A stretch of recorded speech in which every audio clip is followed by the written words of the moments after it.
રાજપીપળા નગરપાલિકામાં બન્યા છે એક બેન જે ચાવાળા છે, જે કોર્પોરેટર બન્યા છે. તમને બતાવવા જઈ રહ્યો છે કે જે કાળિયાભૂત પાસે આવેલી આ જે ચાની કિટલી છે, છેલ્લા 35 વર્ષથી ચાની કિટલી ચલાવી અને પોતાનું ગુજરાન ચલાવી રહ્યા હતા. પરંતુ ભાજપે એમના પર વિશ્વાસ રાખી અને વોર્ડ નંબર 7માંથી ટિકિટ આપી અને જેઓ આજે જીતી ચૂક્યા છે અને સારા વોટથી જીતતા લોકો એમને વધામણા પણ કરવામાં આવે છે એમની સાથે અને એમને ફુલાર પણ કરવા આવે છે. ત્યારે આપણી સાથે અહીંના સ્થાનિક પણ છે, તેમની સાથે વાત કરીએ. બેન, આ બેન કોર્પોરેટર બન્યા, એક ચાની લારીવાળા કોર્પોરેટર બની ચૂક્યા છે. શું કહેશો આ બેન વિશે તમે?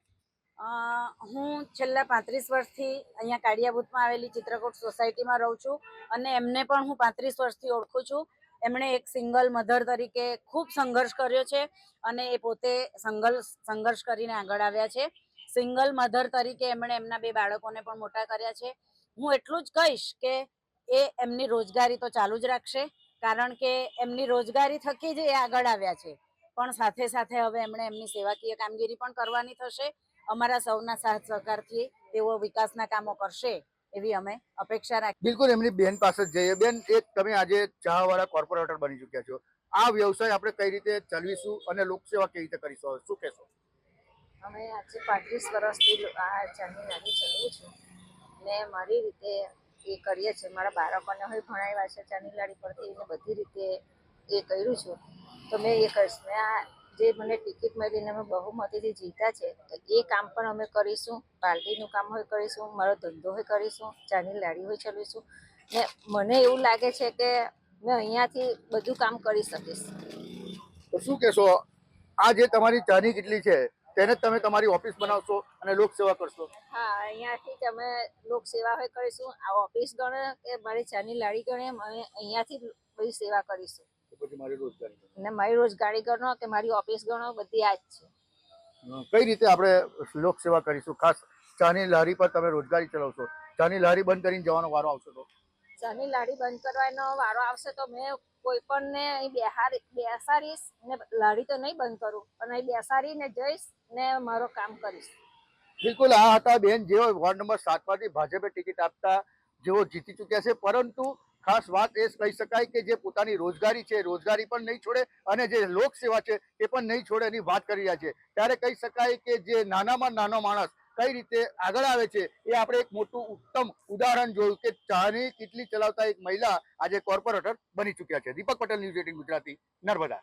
રાજપીપળા નગરપાલિકામાં બન્યા છે એક બેન જે ચાવાળા છે, જે કોર્પોરેટર બન્યા છે. તમને બતાવવા જઈ રહ્યો છે કે જે કાળિયાભૂત પાસે આવેલી આ જે ચાની કિટલી છે, છેલ્લા 35 વર્ષથી ચાની કિટલી ચલાવી અને પોતાનું ગુજરાન ચલાવી રહ્યા હતા. પરંતુ ભાજપે એમના પર વિશ્વાસ રાખી અને વોર્ડ નંબર 7માંથી ટિકિટ આપી અને જેઓ આજે જીતી ચૂક્યા છે અને સારા વોટથી જીતતા લોકો એમને વધામણા પણ કરવામાં આવે છે એમની સાથે અને એમને ફુલાર પણ કરવા આવે છે. ત્યારે આપણી સાથે અહીંના સ્થાનિક પણ છે, તેમની સાથે વાત કરીએ. બેન, આ બેન કોર્પોરેટર બન્યા, એક ચાની લારીવાળા કોર્પોરેટર બની ચૂક્યા છે. શું કહેશો આ બેન વિશે તમે?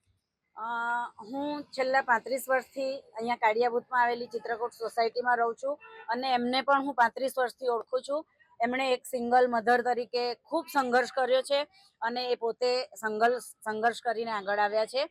સિંગલ મધર તરીકે એમણે એમના 2 બાળકોને પણ મોટા કર્યા છે. હું એટલું જ કહીશ કે એ એમની રોજગારી તો ચાલુ જ રાખશે, કારણ કે એમની રોજગારી થકી જ એ આગળ આવ્યા છે. પણ સાથે સાથે હવે એમણે એમની સેવાકીય કામગીરી પણ કરવાની થશે.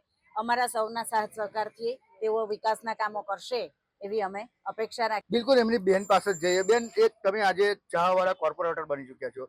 આ વ્યવસાય આપણે કઈ રીતે ચલાવીશું અને લોકસેવા કેવી રીતે કરીશું, શું કહેશો? અમે આજે 35 વર્ષથી આ ચાની લારી ચલાવું છું ને મારી રીતે એ કરીએ છીએ. મારા બાળકોને હવે ભણાવ્યા છે ચાની લારી પરથી ને બધી રીતે એ કર્યું છું. તો મેં એ કરીશ. મેં આ જે મને ટિકિટ મળીને અમે બહુમતીથી જીત્યા છે તો એ કામ પણ અમે કરીશું. પાર્ટીનું કામ હોય કરીશું, મારો ધંધો હોય કરીશું, ચાની લારી હોય ચલાવીશું. ને મને એવું લાગે છે કે મેં અહીંયાથી બધું કામ કરી શકીશ.